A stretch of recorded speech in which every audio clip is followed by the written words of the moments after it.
हाय दोस्तों, स्वागत है बिंद स्टडी हब में।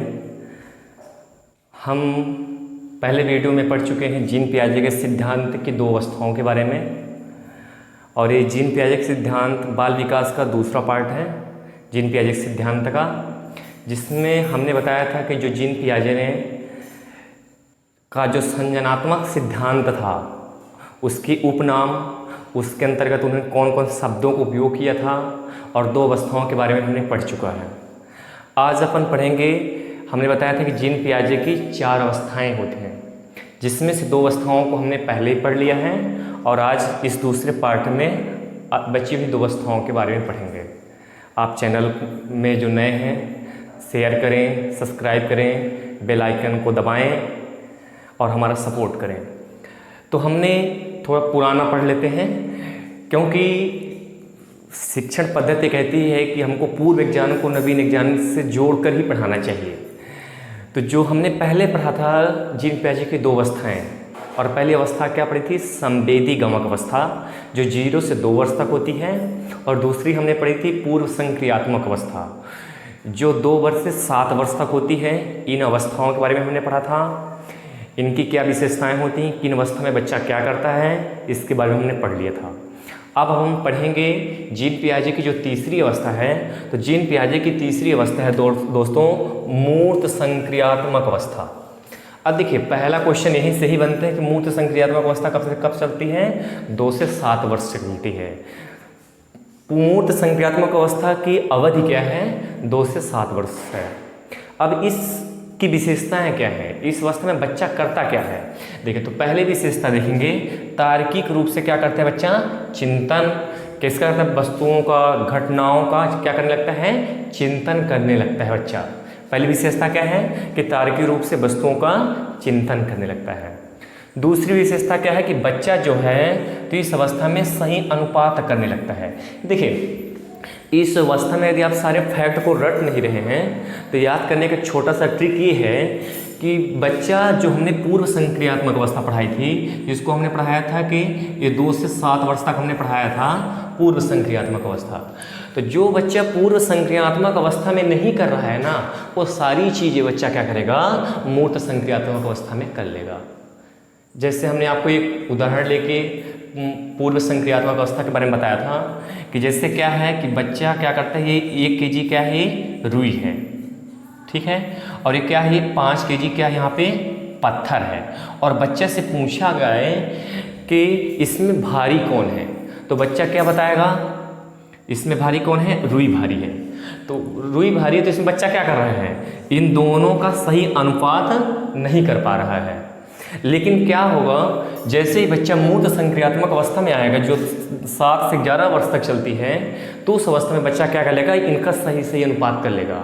यदि अब बच्चे से पूछा जाए कि ये 1 केजी रुई है और ये 5 केजी पत्थर है, तो इसमें भारी कौन है? तो इसमें बच्चा क्या बताएगा? भारी क्या है? 5 केजी पत्थर भारी है। मतलब क्या है? बच्चा दोनों के भार में सही अनुपात करने लगा। अब देखिए, पूर्व संक्रियात्मक अवस्था में वो चिंतन नहीं करता था, आरोही अवरोही नहीं जानता था, संख्याओं को क्रमानुसार नहीं लगा पाता था। लेकिन क्या करेगा? मूर्त संक्रियात्मक अवस्था में जो बच्चा पूर्व संक्रियात्मक अवस्था में नहीं कर पाता था, वो सारी क्रियाएं क्या करेगा बच्चा? मूर्त संक्रियात्मक अवस्था में कर लेगा। जैसे बच्चा तार्किक रूप से वस्तुओं का, घटनाओं का चिंतन करने लगता है, और बच्चा सही अनुपात करने लगता है। जैसे हमने पूर्व संक्रियात्मक अवस्था इसके बारे में बताया था। तो मूर्त संक्रियात्मक अवस्था बच्चे से यदि पूछा जाए कि भारी कौन है, तो बच्चा 1 केजी रुई को न बता करके 5 केजी किसको बताएगा? पत्थर को बताएगा।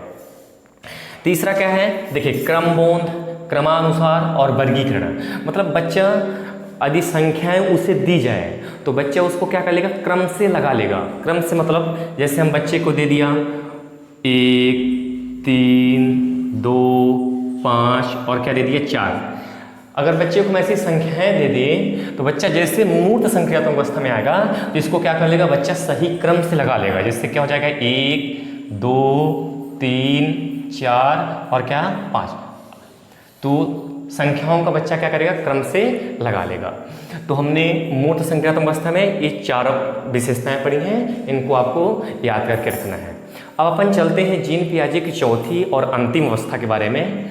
तो चौथी और अंतिम अवस्था जीन पियाजे की है औपचारिक संक्रियात्मक अवस्था, जो ये देखिए औपचारिक संक्रियात्मक अवस्था जो 11 से 16 वर्ष तक चलती है। इस अवस्था इजी है इसको याद करना। जैसे ही बच्चा औपचारिक संक्रियात्मक अवस्था में पहुंचेगा, और इस अवस्था कितने चलती है, 11 से 16 वर्ष तक चलती है, तो बच्चे के अंदर अमूर्त चिंतन होने लगेगा। देखिए दो चीज़ें हैं, समझने की कोशिश करिएगा, मूर्त और अमूर्त। तो देखिए मूर्त क्या होती है और अमूर्त क्या होती है, समझने की कोशिश करिएगा। मूर्त और अमूर्त, तो मूर्त मतलब जो हमें प्रत्यक्ष रूप से क्या करे, दिखाई दे, वो हमारी क्या कहलाती है, मूर्त कहलाती है। और जो हमें दिखाई ना दे वो हमको क्या कहलाएगा, वो अमूर्त कहलाएगा। तो बच्चा क्या करेगा, जैसे ही औपचारिक संक्रियात्मक अवस्था में पहुंचेगा तो वो अमूर्त चिंतन करने लगेगा। जैसे उसको, अब देखिए अमूर्त चिंतन कौन करता है, ऐसा भी प्रश्न आ जा सकता है। तो बहुत सारे एग्जाम्पल दे रहे हैं। जैसे वैज्ञानिक लोग क्या करते हैं, अमूर्त प्रकार का चिंतन करते हैं, क्योंकि उनको मालूम नहीं रहता है कि ऊपर क्या है, तो चिंतन करके उसके बारे में सोच करके, है ना, उस घटनाओं के बारे में जानकारी प्राप्त करते हैं। तो जैसे वैज्ञानिक लोग क्या करते हैं, अमूर्त चिंतन करते हैं। तो ऐसा प्रश्न आया हुआ है सीटेट में कि जीन पियाजे की किस अवस्था में बच्चा अमूर्त चिंतन करता है। तो कौन सी अवस्था है, ये औपचारिक संक्रियात्मक अवस्था है। और औपचारिक संक्रियात्मक अवस्था कितने वर्ष चलती है, 11 से 16 वर्ष तक चलती है। और इस अवस्था की विशेषताएं क्या होती हैं औपचारिक संक्रियात्मक अवस्था में, यदि बच्चा के सामने किसी भी प्रकार की समस्या आ गई है तो क्या करेगा, उस समस्या का निर्णय ले लेगा, उसका समाधान वो स्वयं कर लेगा। तो इसमें एक ठो और हम जोड़ ले सकते हैं कि उसमें निर्णय लेने लगेगा बच्चा। जैसे ही औपचारिक संक्रियात्मक अवस्था होगी तो बच्चा निर्णय करने लगेगा। जैसे उसके पास कोई भी समस्या आ गई है तो उस समस्या को खुद क्या कर लेगा, समाधान करने लगता है। मतलब बच्चा क्या करने लगता है, निर्णय लेने लगता है। तो ये जीन पियाजे की चौथी अवस्था है। तो अपन एक बार और रिवीजन कर लेते हैं। हमने जीन पियाजे की पहली अवस्था पढ़ी थी जिसका नाम था संवेदी गामक अवस्था, अर्थात गामक का अर्थ होता है शारीरिक क्रिया, जिसमें बच्चे शारीरिक क्रियाएं करते हैं, वो संवेदी गामक अवस्थाएं कहलाती हैं। दूसरी हमने पढ़ी थी पूर्व संक्रियात्मक अवस्था जो 2 से 7 वर्ष तक चलती है। उसमें हमने पढ़ा था कि बच्चा सही अनुपात नहीं कर पाता है, संख्याओं को क्रम से नहीं लगा पाता है और पड़ोसियों के साथ खेल खेलता है। अब देखना ये मूर्त संक्रियात्मक अवस्था और पूर्व संक्रियात्मक अवस्था में इन दोनों को रिलेट करके पढ़ना है। जो बच्चा पूर्व संक्रियात्मक अवस्था में नहीं कर पा रहा है वो बच्चा क्या करेगा, मूर्त संक्रियात्मक अवस्था में कर लेगा। तो इन दोनों अवस्थाओं को तो हम आसानी से रीड कर सकते हैं। अब देखिए जो औपचारिक संक्रियात्मक अवस्था हमने पढ़ा तो इसमें बच्चा क्या करेगा, अमूर्त चिंतन करने लगेगा। और बच्चे के पास यदि किसी भी प्रकार की समस्या आ गई है तो समस्या का क्या करेगा, समाधान करेगा। और क्या करने लगता है, उसमें निर्णय लेने की भावना आ जाती है, मतलब निर्णय लेने की क्षमता उसके अंदर आ जाती है। तो हमने पढ़ा जीन पियाजे का सिद्धांत। जीन पियाजे के सिद्धांत में हमने चारों अवस्थाओं के बारे में पढ़ा है। अब अपन चलते हैं अब जीन पियाजे का सिद्धांत। अब देखिए जीन पियाजे का सिद्धांत जो है तो सब महत्व किसको देता है, तो देखिए 2 चीज़ होती हैं। एक होती है आपका वातावरण, एक चीज़ क्या होता है वातावरण, और दूसरा क्या हो गया आपका वंशानुक्रम। दोनों समझिएगा वाला।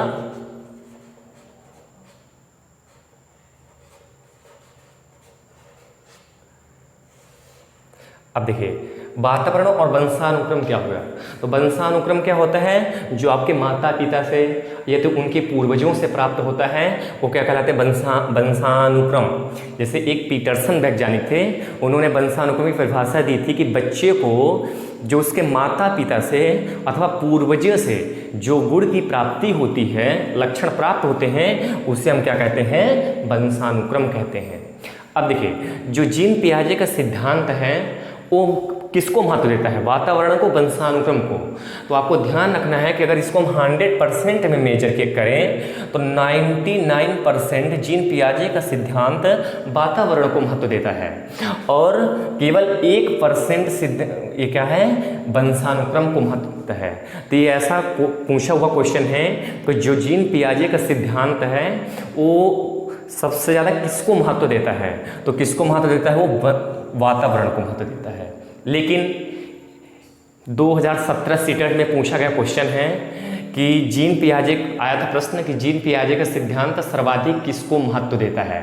तो पहला ऑप्शन था वातावरण, दूसरा ऑप्शन था वंशानुक्रम, तीसरा ऑप्शन था इसमें ए और बी, क्या था, ए और बी दोनों, और इसमें चौथा ऑप्शन था इनमें से कोई नहीं।